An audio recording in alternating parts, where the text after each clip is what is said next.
Magandang tanghali mga kabay. So ito po yung pang-apat ko na repair mga kabay. 39457 letter D. Ganun pa rin yung job number. Ayan, pero pang-apat po ito. So ang model nito mga kabay is still 670 pa rin.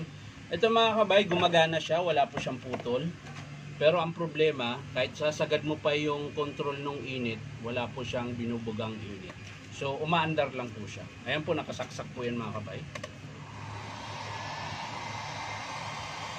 Wala.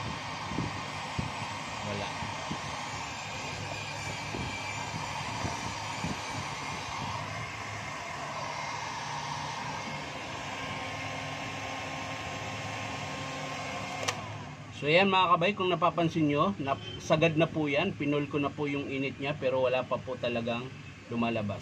So balik natin sa walang init mga kabay. Yan. So bubuksan natin mga kabay. Tingnan natin kung baka putol po yung element or yung PCB board. Ayan. So tara mga kabay, samahan nyo po ako. So yan mga kabay, nabuksan ko na po yung screw. So tatanggalin na po natin yung housing nya. Ayan. So diretso kagad tayo dito sa element.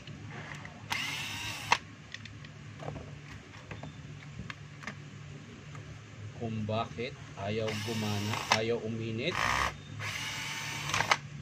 So gumagana po siya mga kabay pero wala po siyang init na binubuga.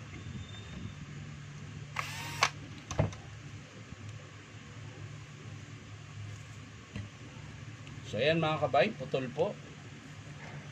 Ayan. Mapapansin nyo mga kabay, yan, putol po yung element niya. Ayan po. So hindi ko na po yan idudugtong mga kabay. I-estimate na po natin yung diretso. Check lang natin yung kanyang PCB board mga kabay.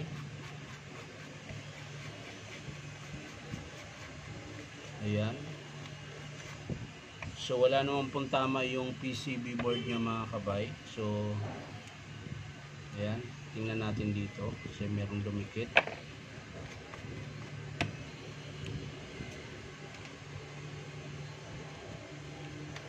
So ayan mga kabay, wala po.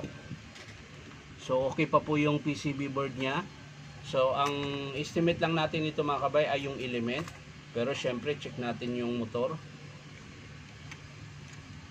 Yan, mahaba pa po. So ito lang po talaga mga kabay, element lang po yung sira.